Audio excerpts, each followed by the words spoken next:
کتنے بیچارے فتنے میں مبتلا ہو جاتے ہیں، شیخ کا انتقال ہوا، حالت بدل گئی، حلیہ بدل گیا، ظاہر بھی بدل گیا، باطن بھی بدل گیا، تو کیا سیکھا؟ کچھ بھی نہیں سیکھا شیخ سے۔ ایسا راسخ ہو جائے تعلق مع اللہ کہ شیخ کا اگر انتقال بھی ہو گیا تو حالت نہ بدلے اور دوسرے شیخ سے تعلق کرے پھر۔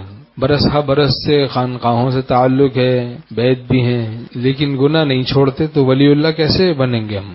ولایت کے لیے شرط تو تقوی ہے، ولایت کی اور اللہ کی دوستی کی شرط تقوی ہے۔ ان اولیاؤہ الا المتقون، اللہ کے دوست صرف متقین ہیں، گناہوں سے بچنے والے اللہ کے دوست۔ حضرت مولانا ابرار الحق صاحب رحمۃ اللہ علیہ فرماتے تھے شیخ اول کے بعد جن لوگوں نے شیخ ثانی نہیں کیا وہ مصلح تو کیا صالح بھی نہ رہے، وہ مصلح تو کیا رہتے وہ صالح بھی نہ رہے۔ شیخ اول کے بعد جن لوگوں نے شیخ ثانی نہیں کیا تو مصلحین کو بھی چاہیے بہت اہتمام سے کسی بڑے سے تعلق رکھیں، ورنہ جس کا رہبر نہ ہو تو پھر اس کا نفس بھی بے لگام ہوتا ہے۔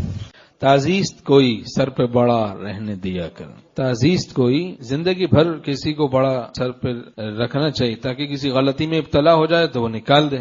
اور جس نے شیخ اول ہی نہیں کیا تو ہمارے شیخ رحمۃ اللہ علیہ فرماتے تھے جس کا کوئی پیر نہیں ہوتا تو بعض اوقات پھر نفس اس کا پیر بن جاتا ہے، جو کسی اللہ والے سے تعلق نہیں کرتا اصلاح کا تو پھر اس کا نفس پیر بن جاتا ہے، وہ اس کو گمراہ کرتا ہے، جیسے شیطان کو گمراہ کیا اس کے نفس نے۔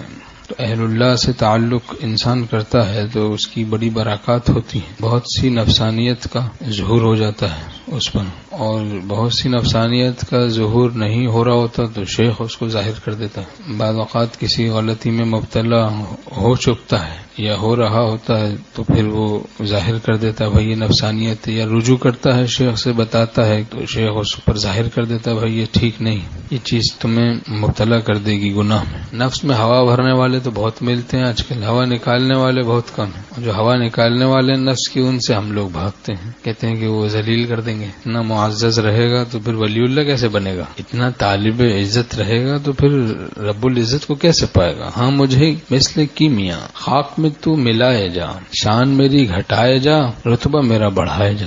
تو شیخ پر اعتماد ضروری ہوتا ہے، جو معلم سے زیادہ اپنے کو سمجھدار سمجھے اس کا مرض ناقابل علاج ہوتا ہے، جو اپنی اصلاح نہ چاہے تو نبی بھی اس کی اصلاح نہیں کر سکتا۔